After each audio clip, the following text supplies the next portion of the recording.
We are on week 4 of our June Wellness Challenge. This is the final kind of end of quarter where the quarter is inner CEO, the month is decision making, and this week is an integration week. We're going to look at how our reactions and actions are holding space for ourselves and giving ourselves that sense of presence, how our self-trust and interpersonal interactions are all coming together to really make the decisions that move us forward instead of holding us back. And that is the final piece of bringing together the inner CEO. So let's get started. And one of the most important concepts as we start to weave all this together is trust versus self-trust. You have to trust yourself in order to trust a relationship. In order to interact and come up into the power of neutral, which we'll talk about in a minute, you have to be able to trust yourself enough to take that moment. You have to have the mind-body connection, because remember, your body is going to react way faster than your mind can keep up. And if you don't trust yourself, because stress has created that division and that dissonance, and it loses trust with each other, you can't show up neutrally. That trust is really, really, really, really, really important. In order to have trust and self-trust, what you have to do is you have to come at this and do it daily. You don't have to do everything that we do. We offer a lot. We really are passionate about what we do. You do have to do one thing a day. And whether that is a 90-second, 3 big deep breaths, whether that is a 45-minute to an hour and a half yoga flow, you got to do something. And don't judge what you do. There's nothing too small. You got to show up every day. And for many times, I tell my clients, set alarms every 2 hours. Something nice and like calm and soothing, like trickling water, that allows you just to come back and be like, oh yeah, I'm supposed to like figure out if I'm breathing. Am I making reactions? Am I head down, just hyper focused? Like, what am I doing here? We just need to take that time to build the muscle memory. You train your brain like you train your body. And when you train them together, you're unstoppable. But we've got to build self-trust, and all of the classes and opportunities we offer you is going to allow you to build the self-trust, so you can build the trust so that you can maximize your work life, you can maximize your relationship life, because it doesn't matter, they're all interconnected. Build one and watch the other two bloom equitably.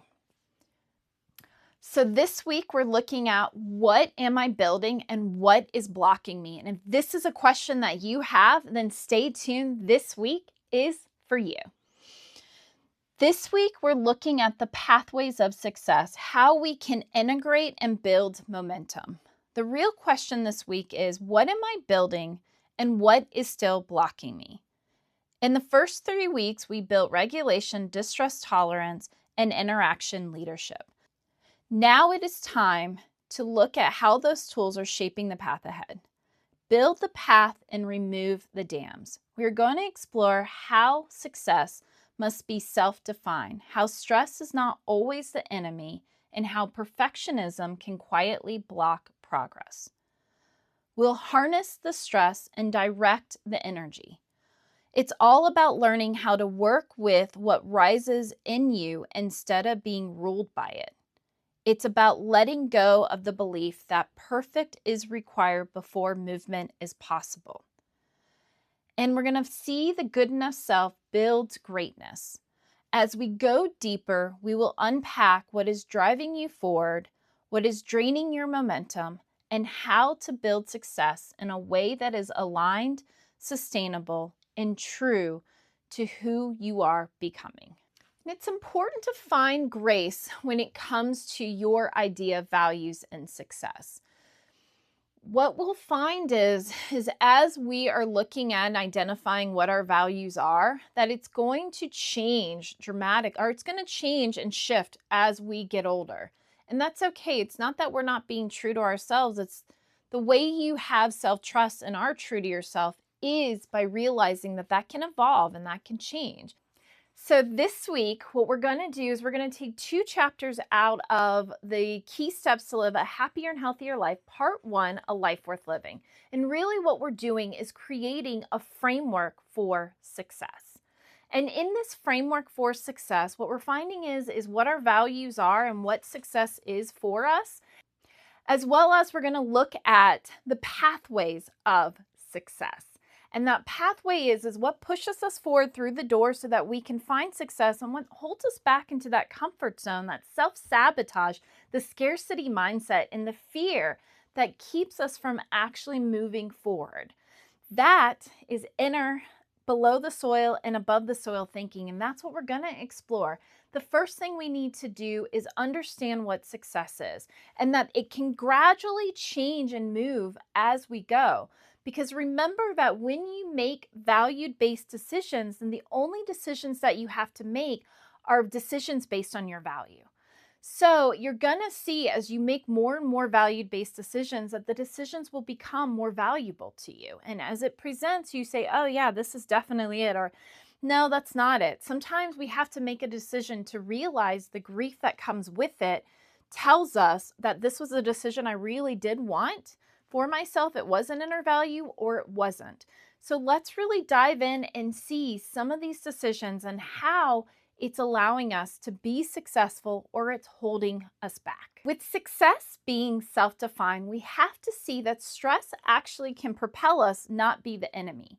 Even though we know fight, flight, or freeze comes when stress comes on, it really matters where are you receiving that information. And right now, we are pretty much 95% of the time receiving that information in the primitive brain. It's causing us to have reactionary emotions and really getting us lost in the chaos of our body saying, we are not safe. Let's get safe. Where have we done this before? Let's do it right now. And our mind and our conscious mind and that neocortex, it's there for a reason. It was built for a reason. As we got industrialized, we needed the neocortex. It helps us to kind of differentiate and say, is this like a big stress or a little stress? Is this a life stress or like a now stress?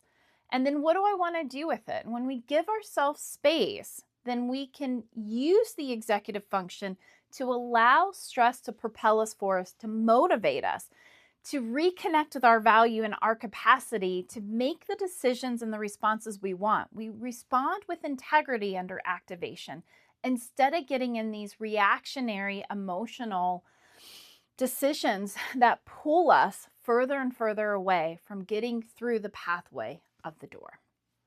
Another chapter that we look at in part 1 of the Key Steps to Live a Happier and Healthier Life is radical acceptance and the good enough self. The good enough self came from this idea of the good enough mother. And the good enough mother said, stop being perfect. Like, the more perfect you are, the more you are not being the mother that you want to be. It actually is counterintuitive. But when you can be the good enough mother, when you can just show up and be good enough, you're going to teach better lessons and you're going to be more present with your child, making you a better mother. And so the same thing with a good enough self. When you can just show up and be the good enough daughter, the good enough sibling, the good enough partner, the good enough employee, the good enough friend, then what you're doing is you're allowing yourself to be a lot more present in that situation than if you came at it with perfection. If you are the good enough inventor, the good enough entrepreneur, the same thing.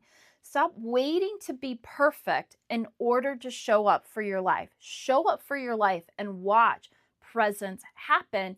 And as a result of presence comes process and this idea of being able to be grounded in your action. And you're actually going to see more and better results than if you were to contrive this very idealized, perfect thing that was never, spoiler alert, is ever going to meet those expectations. You're beneath the soil, you're getting lost in the quicksand of your mind, and it's trapping you from actually living. And when we're tending our garden and trying to find success, barriers are there above and beneath the soil. So whether it's infestations or external stressors, our own fear, our self-doubt, or just kind of these capacity-based things, these skills that are required that we just don't have yet, then we start to kind of get into and build these narratives beneath the soil. And often we'll actually ground to a narrative beneath the soil. We think that, oh, we're in the bedrock, so as long as I do this, and then I'm like, well, I'm going to ground to this perceived expectation. We're still trying to chink it out. And at the end of the day, value, capacity, and motivation are all interconnected. And when you have stress and you have judgment and you're not being present with how life is presenting, you're blocking and capping like a cement wall on top of your value and capacity. And then every narrative you have says, see, I told you I couldn't do it. And all of that is preventing you from taking those steps forward. You're not giving yourself the space, the curiosity, the grace to be able to move forward, to follow your intentions, your values, your goals, and take those micro steps that you need to get through the door. And here's the big part. Even if you're doing all the steps and you get to the door, remember that there's discomfort. There's going to be that time where you have to get underneath the soil to be able to plant the seeds for tending your garden. And that moment right there, that's that precipice, that's the doorway. And it can pull you underneath and you can get stuck in the tar pit and you can get stuck in the bedrock. Or you give yourself space, knowing that it's there, knowing that there's discomfort there. Awareness, acceptance, action. Sit in the discomfort of the unknown of the doorway. And then gather all the data, week 1. Be able to have presence in the distress, week 2. Be able to see, how do I find vulnerability and accountability by linking my network and saying, I need you, week 3. So that you can walk through the doorway. If this resonates with you, if you find yourself really yearning and you know what your purpose is in life, but you cannot figure out how to get to it, and you're feeling like there's all these blockages and it just feels like there's like a wall, like a glass wall, so you can see what your future is, but you cannot access it, this week is for you. Book a coaching session. Let me just right there, I am solution oriented. I'll be like, this is exactly what's happening. This is what we have to do. I'll get you there. Emma is amazing. She'll help you walk through it and she'll get you there. Get into a subscriber. Have the free month. Use your subscription. Become a paid subscriber. Get under the paywall. We are doing acceptance and action beneath the paywall. It's a great opportunity to start applying these principles directly where you're at. We offer a lot through the week. We're finishing up the tar pit of the mind, so we're going to really look at how to find those structures, that purpose, accountability, and dedication, and build that framework so that we now have a actionable, constructed space that we can easily access the bedrock. Then we're going to build our den. We've already built our den. In April, we built our den. And now we can, in the den, we nourish our roots so that when we get to the quicksand, we can start mending our soil and planting our seeds. And once it's all done, you've got to go below to get above. And once you've done all of that, now you're tending your garden. But it's important to build the structure underneath so that you can easily access it, know where you're at, know what you want to do with it. And that's what kind of moves you forward. And that's what all of this is about. We have Mastering the Inner Game, which will give you a great free access to what our master classes look like and really the framework in action. So it's a great place to press play and start. Wherever you are, I'm so grateful that you did watch this video. I am Jennifer Evans with Empowering Wellness. This is my mission in life, is to meet you where you are, to give you this knowledge, to know that you don't have to suffer anymore. You don't have to struggle. Behavior is predictable. And what it tells us is neurohumanity says that because of these survival reactions, the primitive brain was not meant to be under this much compounded stress. And so it's constantly reacting. It's pulling our body into all these survival states. It's shutting down our body and preventing our mind from being able to do and function the way it wants to function. And this is something that you want to do. I am here to meet you where you are in that transformation journey. We have self-help workbooks. We've got the free Substack to give you awareness. We have paid subscription to get more into it, get some mini courses.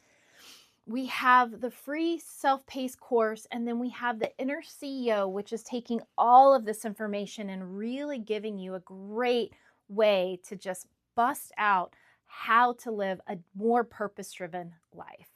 We are here to support you. We're Empowering Wellness Counseling Solutions.